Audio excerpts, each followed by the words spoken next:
Ladies and gentlemen, what's good, y'all? It's the Chillmeister Chris Gary, and this is another Focus Fights audio exclusive interview.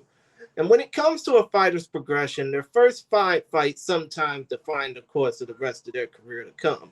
But if this fighter continues to make highlight reel finishes, then his career is looking to go further than any man ever thought would be possible.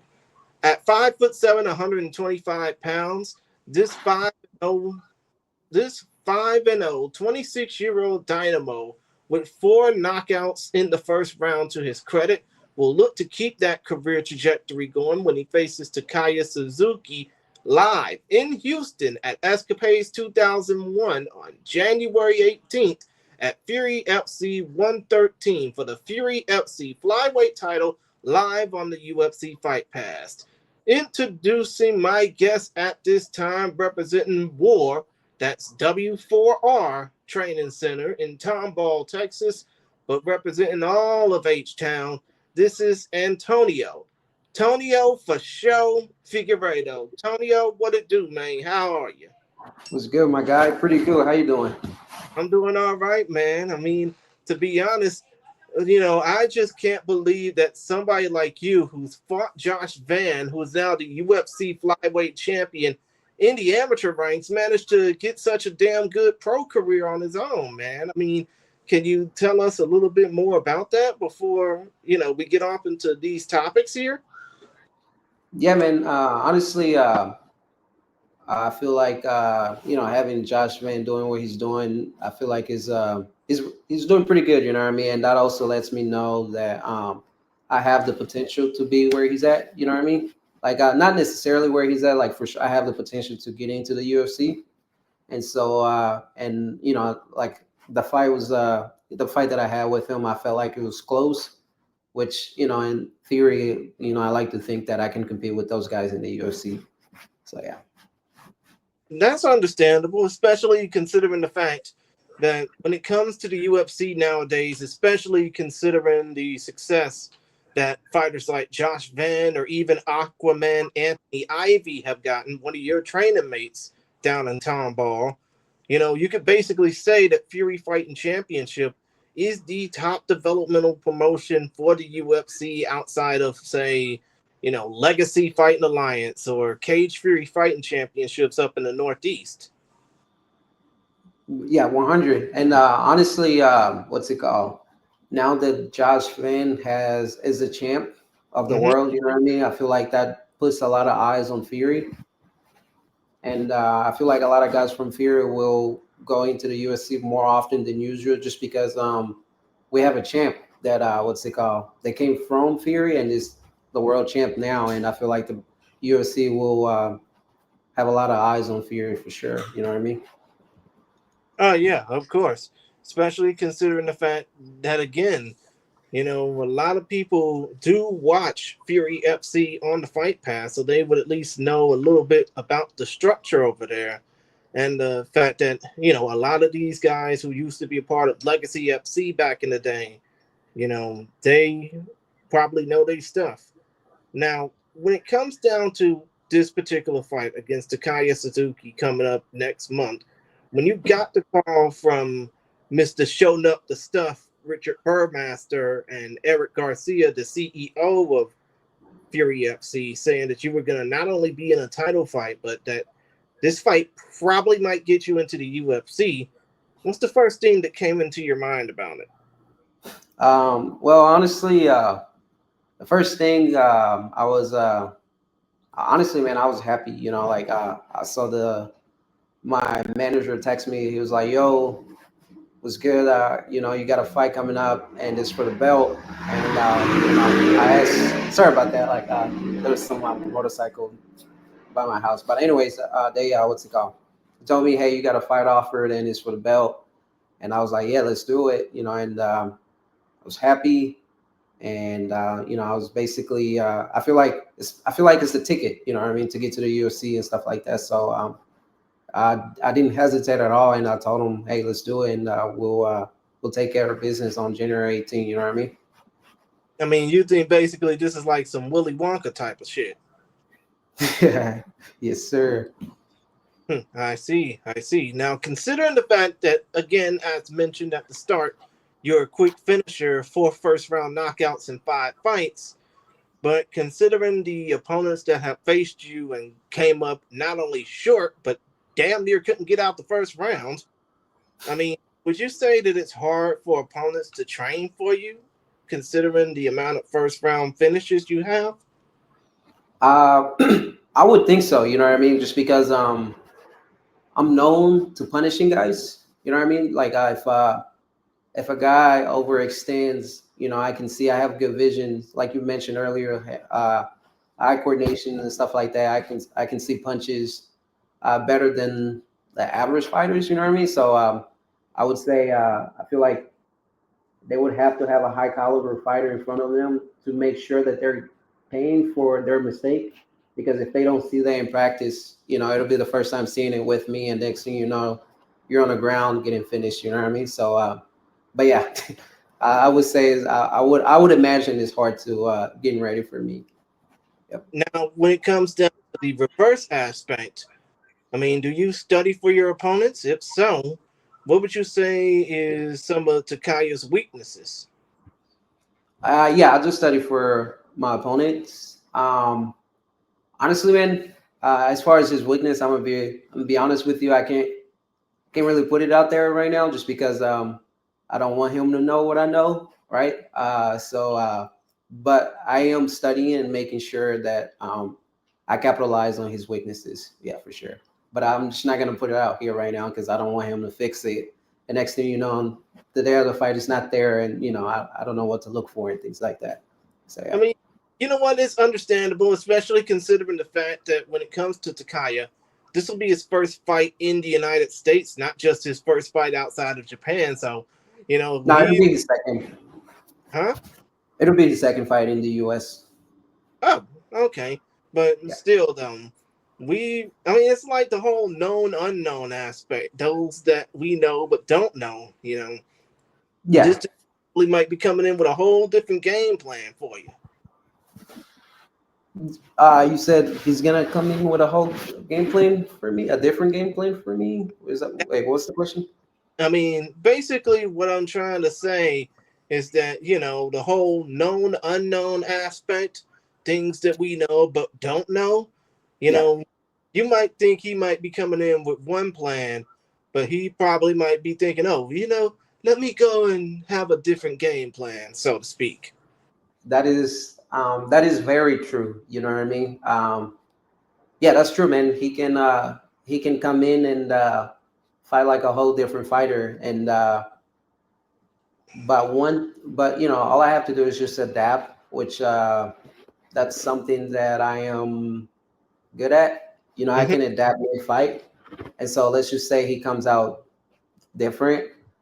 You know, in the first 2 to 3 minutes, I'll be able to adapt, and then from there, I'll have data to play with. You know what I mean?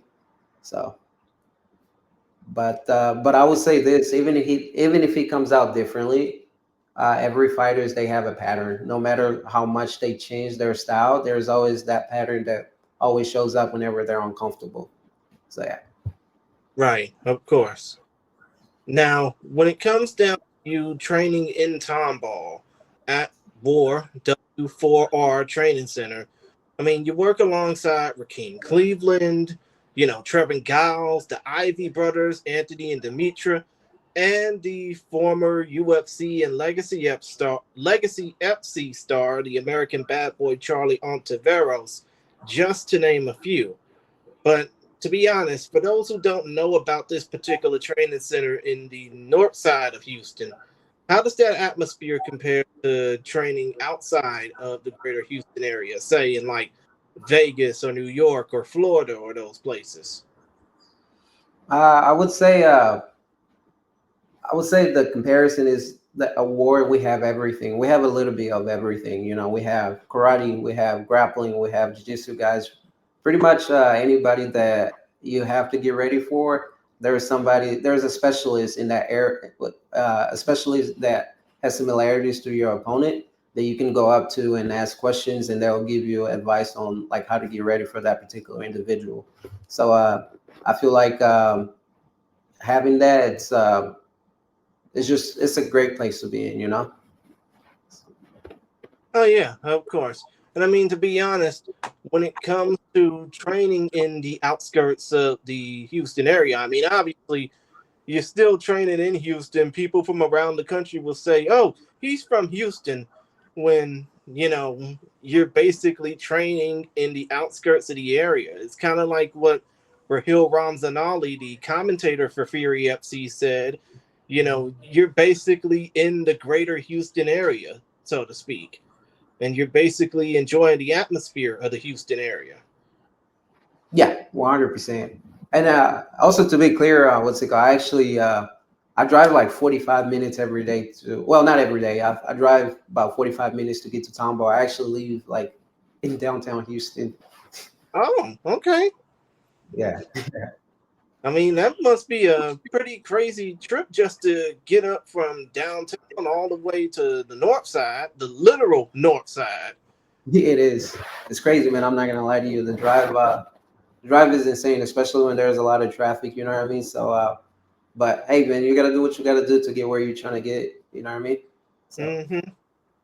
I mean, it's like that old saying goes: "It's not where you're from; it's where you're going." yeah, exactly. Now, as far as your outside of fighting aspects go, you graduated from the University of Houston 2 years ago. I don't know your degree. I mean, to be honest, maybe you can shed a little light on that. But I think between you and former world champion boxer Juan Diaz, y'all are probably the only noted name fighters who excelled from the University of Houston. But what does having that back end, learning from the so called powerhouse of the South, the University of Houston, represent in building your brand for the future? Uh, I think.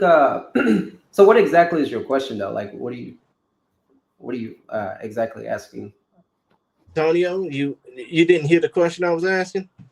Uh-uh. Like, like I'm kind of confused. Like, what did you ask exactly? Basically, what I was trying to ask was, considering that you graduated from the University of Houston, and I think between you and Juan Diaz, the former world champion boxer, y'all are probably the only noted name fighters in recent memory that have graduated or excelled from the University of Houston. But Mhm. what does having that education from the U of H mean in building your brand for the future? Gotcha. Well, honestly, having that education, number one, it gives me a backup plan. You know, so like I know, like if I ever don't want to fight again, I have my degree to back me up. You know what I mean? And also in the future, like being a U of H alumni, I feel like when I'm in the UFC, I feel like I will get a lot of support from the University of Houston, and I also feel like I can also build my brand even further, just because a lot of kids from U of H will say, oh, like that guy actually came here, he came to this school and stuff like that. You know what I mean? So I feel like it'll benefit me a lot in the future whenever people start to know who I am and things like that. And so yeah. Exactly. And that would probably disqualify me from asking, what's your backup plan? What's your plan B? Because I normally ask that of fighters at the end of interviews. But now that we mentioned it, let's just say if you weren't in fight sports at all, what would have been the best way to hone the skills that your education has given you? Right. So I went to school for accounting. So as a matter of fact, I actually worked as an accountant for about a year, and currently don't work as an accountant because I want to pursue my fighting career. Hmm. And so let's just say I retire from fighting and I ever want to go back to accounting, that's probably what I would do. You know. So And accounting, isn't that something like business or banking or something like that? yeah. So it has to do with business. It has to do with money, banking, all that kind of stuff, right? So like when I work as an accountant, I was a staff accountant for a company called the Stronghold Companies, where I was in charge of managing their money flow, like the cash flow, where the money's going, where the money's coming in, where it came from, and things like that. I was in charge of doing that kind of stuff and report everything to the accounting manager, and pretty much having all the data uh, from every transaction. And I know it sounds kind of weird, like I'm a fighter and I know all that kind of stuff, right? But that's basically what I was doing. I was just doing a typical accounting work, reporting data from a lot of businesses and transaction and report it back to my manager and stuff like that. That's what I was doing. I mean, in a way, at least you would be setting yourself up for a future that would require a lot of numbers to be checked out, because either way, whether you're fighting or balancing money, you would still be looking to try and add and subtract zeros. Yeah, exactly. And that's another perk that I have, is that I understand money. Like I have a great money management, and the fact that I went to school for accounting, I know how to maximize the amount of money that I earn to, keep most of it and things like that, right? So I feel like that's a perk. That's something that I have, and a lot of fighters do not have, just because I Understood. understand how money works and things like that. So yeah. Understood. Now, aside from fighting and checks and balances, what are some of the things you like to do away from all of that? Right. So I'm actually I like playing video games. I'm a big Call of Duty player. So so if I'm not training, I'm not doing anything related to fighting. For the most part, I am playing video game. I haven't played in a minute, but I'm planning to get in back to it. You know what I mean? But aside from fighting, just playing video games or hanging out with my wife and things like that. So yeah. That's understandable, especially considering the fact that you would need to have some of that time to at least be alone or be with the ones you love. Exactly. I'm with you on that. Now, when it comes down to, being a fighter, I mean, obviously, we talked about your past at the University of Houston, but as a fighter now, who would you say has been the most beneficial to your career, so to speak? I would say my teammates. Just because honestly, to be a good fighter without teammates, I feel like it's impossible, right? You need somebody that holds you accountable. You need somebody that challenges you, right? So my teammates have been very beneficial to me. Shout out to my boy Hayden. What's it called? My coaches, you know what I mean? Like making sure that I'm doing the right thing, making sure that I get the proper training and stuff like that, just guiding me to the right direction. I feel like that's it's a good benefit to have. You know what I mean? Without them, I feel like I would probably try to do everything on my own, which is honestly not best. You know what I mean? You need to have somebody that can see things from the outside and guide you in the directions that you don't see it for yourself.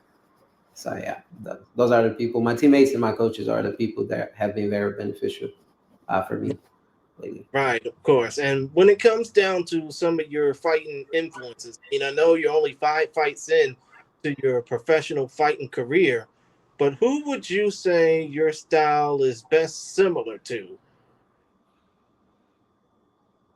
Honestly, similarities, man.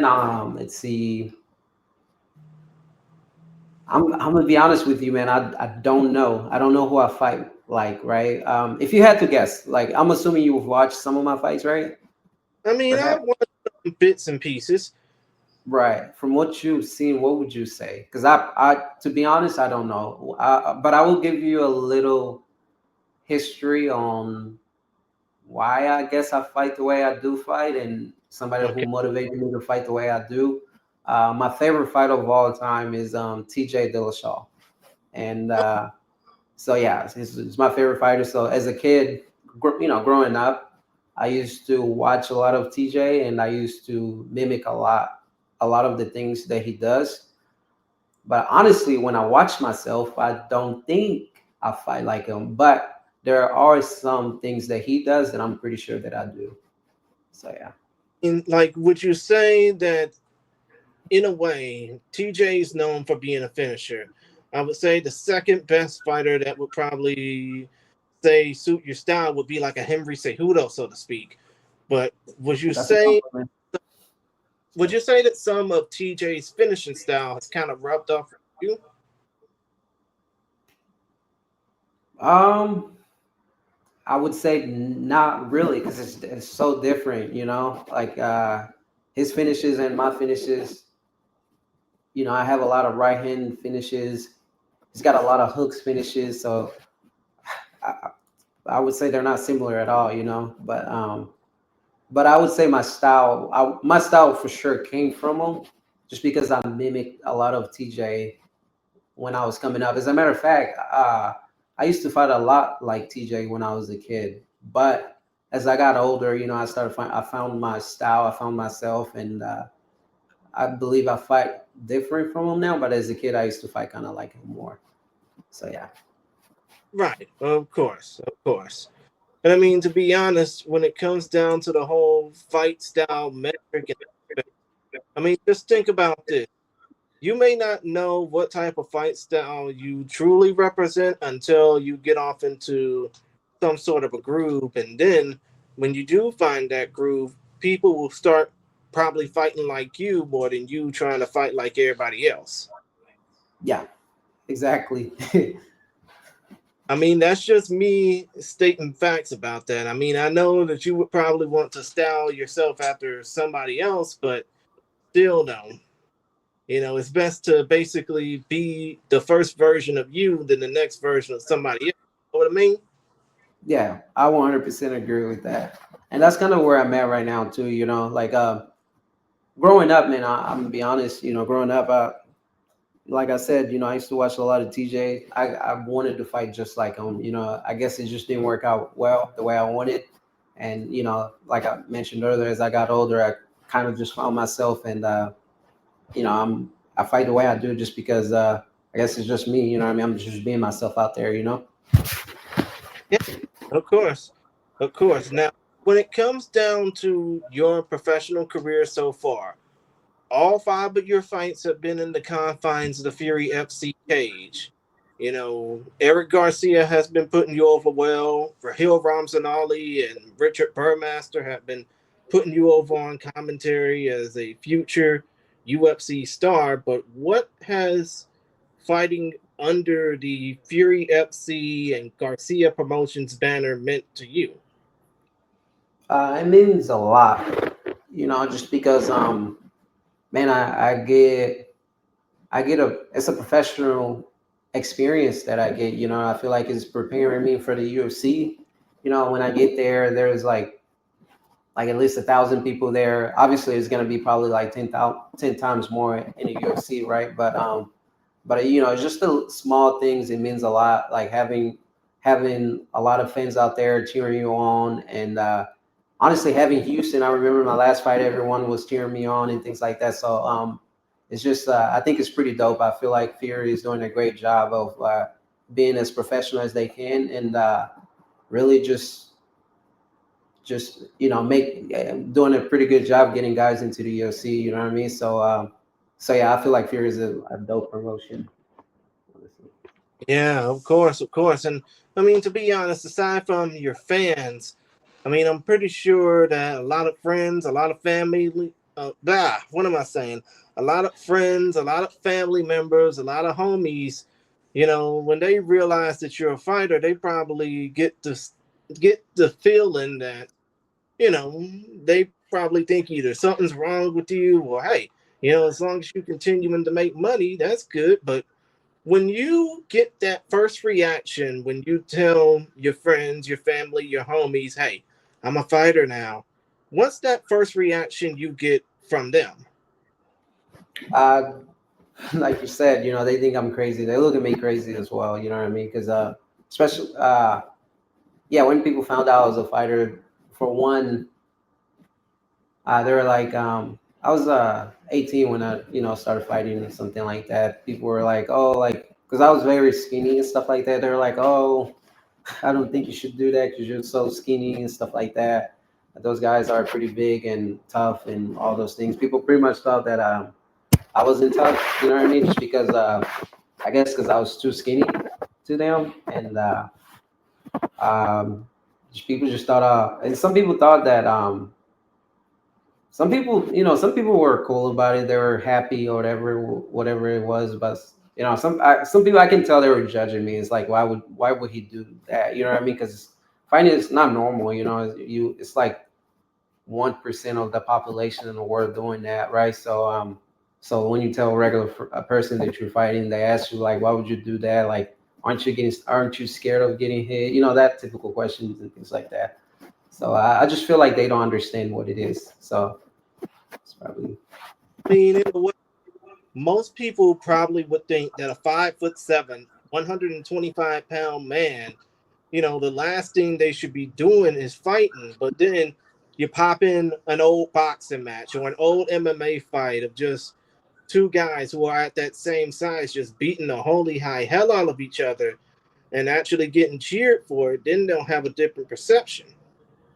Yeah, exactly, and that's another thing that people also don't know, right? Like, when they first hear that you're a fighter, they don't know that there is weight classes, right? So they'll probably think that, I'm probably gonna fight somebody that is like 6'10" or something like that, right? So, which I know for a fact that's never gonna happen. You know what I mean? So, I mean, to be honest, it's humanly impossible for a guy your size to be, fighting somebody say the size of Kevin Durant or something. yeah, exactly. I mean, because we all know that giant human being would beat up a 5'7" guy 99 times 100. Yeah, I'm with you on that, man. Okay. Now, just steering away from fighting just a little bit. I know that the world right now is a little bit, stir crazy, so to speak, especially with all the chaos going on and with the fact that a lot of people like us are just getting ostracized and villainized. But when it comes down to the world at large, from your studying and your learning as a fighter, what would be the main thing I mean, this ain't no world peace type of question or some shit like that, but if you were to be given a platform to just tell the world to relax, calm down, and be better for your fellow man or fellow woman, what would be the main thing you would tell them from your experiences as a fighter? All right, so, I'm gonna need you to repeat that one more time because you were cutting off a little bit. It was Uh, lagging for a bit. My bad. Basically, what I was trying to say is the world is a little batshit crazy right now, Yeah. but considering the fact that people like myself and yourself, African Americans, we get ostracized a lot. But Yeah. if you were given a platform to speak and tell the world something positive about us, or just tell the world to calm down and relax, what would be the main thing you would tell the masses from your history as a fighter? Right. Honestly, positive things I would say is, to people that look like me and you, especially, younger, the younger crowd, right? I would say, number one, just believe in yourself, and, two, have that discipline. Whatever it is that you want to do, you can accomplish as long as you believe and you have that consistency. And you just gotta stay consistent, and it'll happen. You know what I mean? So, that's the advice that I would give to the people that feel like they don't belong or there's no hope in them, things like that. I would encourage them to, whatever it is that you want to do, be consistent, have that discipline, and the world is yours. You'll be able to make it for sure. That's what I would Yeah, say. of course. And I mean, as far as those who think that people like us, look a little bit, crazy or just look like we have violent intentions, that's not really the case because we all just here to, make friends with everybody, even if everybody don't want to be friends with us, right? Yeah, that's yeah, 100%. You know what I mean? Yeah, like you say, we just want to be peaceful, right? And, that's that's all it is, man. I guess what you would do is, what's it called? I would just, actions. Actions shows a lot of things. You just show the people who you are, who you really are, and I feel like that, that will dictate a lot of things, right? So it's kind of how I look at it too.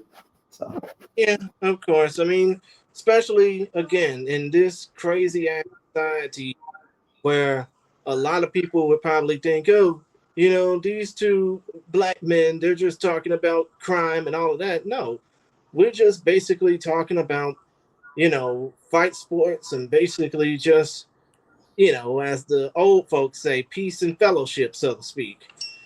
You know, exactly, we actually want to show love, not be hated.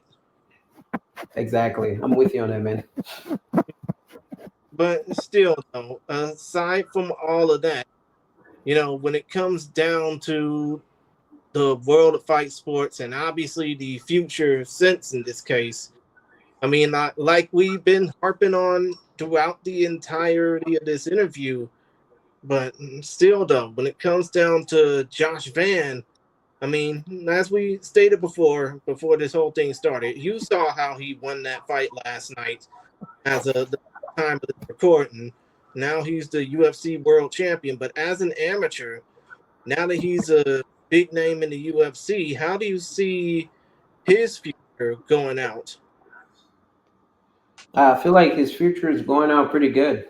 I feel like he's doing great things for himself, and I wish him nothing but the best. You know what I mean? So what's it called? I think he's doing the right thing, honestly.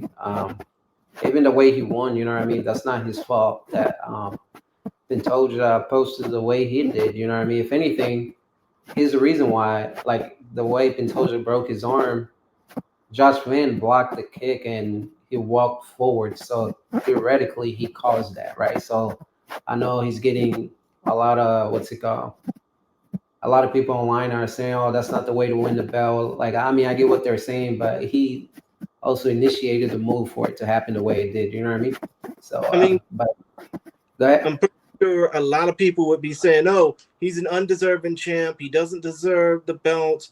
I mean, to be honest, even if you think that he doesn't deserve the belt, that still doesn't take away the fact that he's now the champ. He deserves much love now as Pantoja that streak that he. Yeah, I agree. I agree with what you're saying. Like, it doesn't matter what people think. The facts are is that he's the champ right now. So Mm-hmm.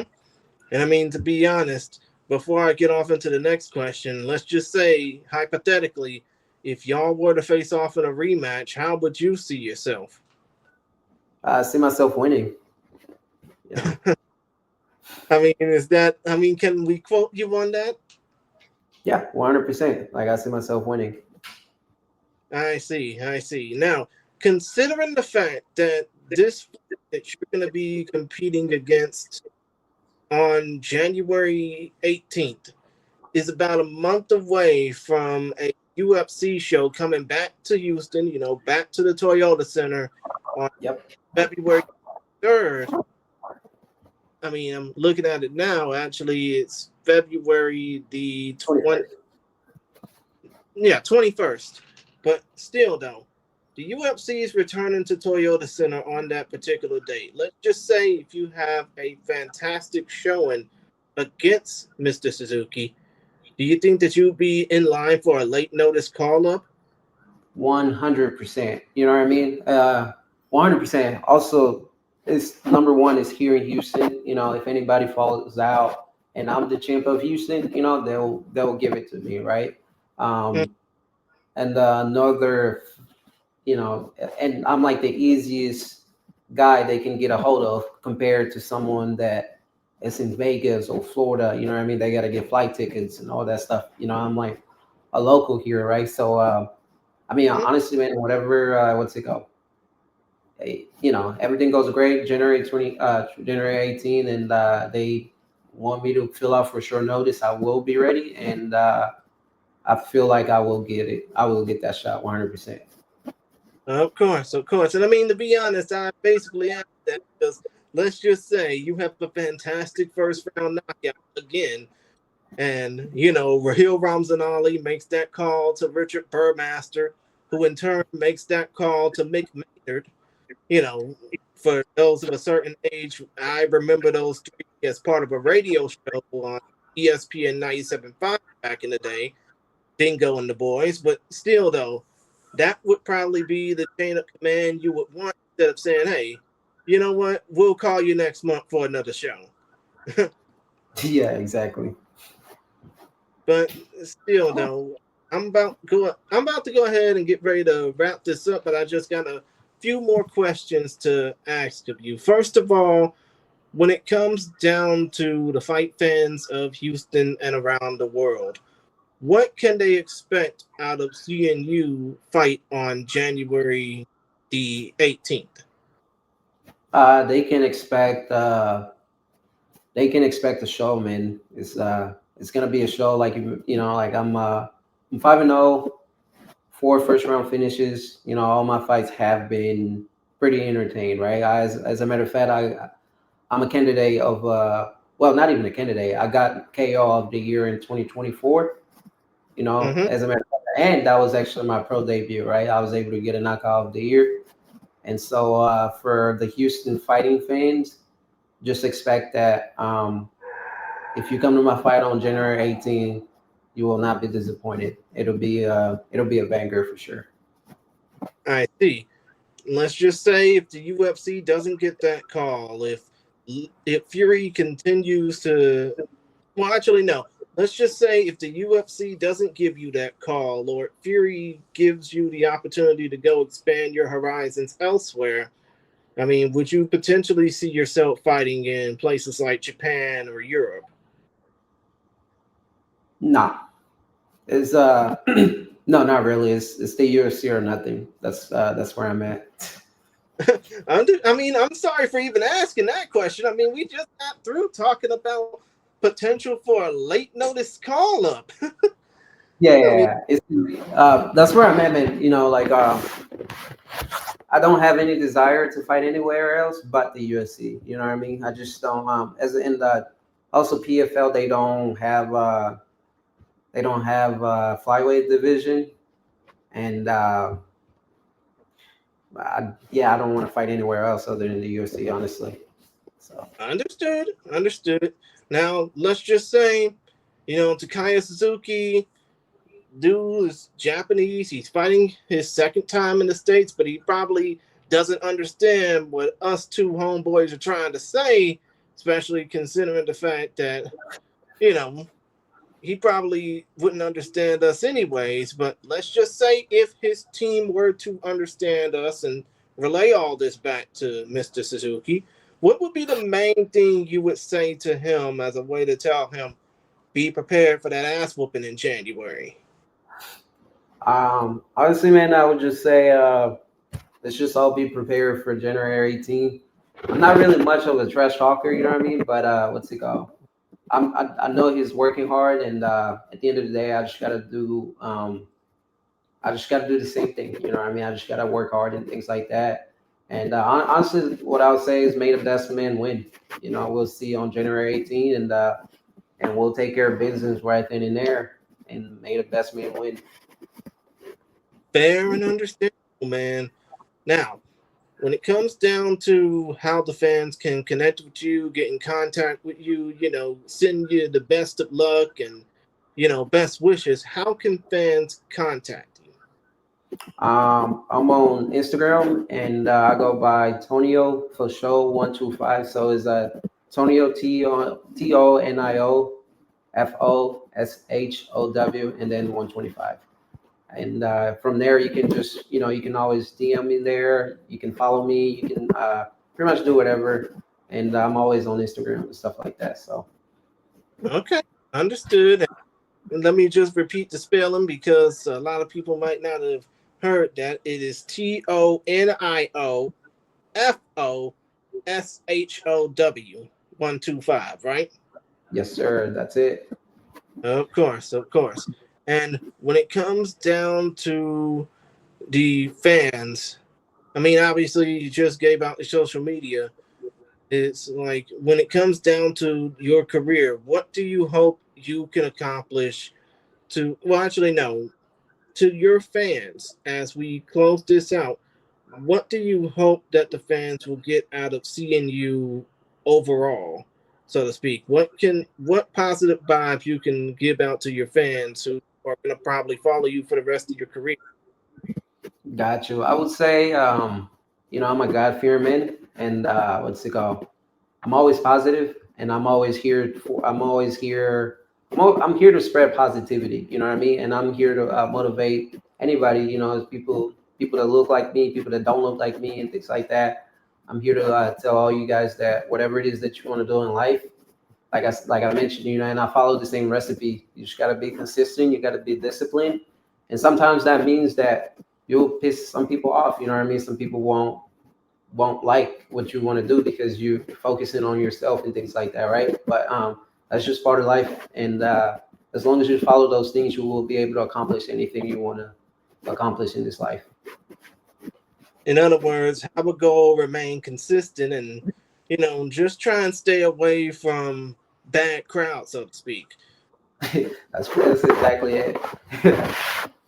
But other than that, Tonio, it's been fun talking with you. And one more time again, for the folks that didn't hear it earlier, this man will be fighting for the FURY FC Flyweight Title for Takaya Suzuki at FURY FC 113 at Escapades 2001, January 18th, live on the Fight Pass. For more tickets and information, you can go to furyfc.tv, or you can just call the number that's in the description of the podcast. I don't have it on me right now, but still, though, January 18th, just know that you're going to get a great show because Tonio Figueiredo is definitely going far in the fight world. Let's go.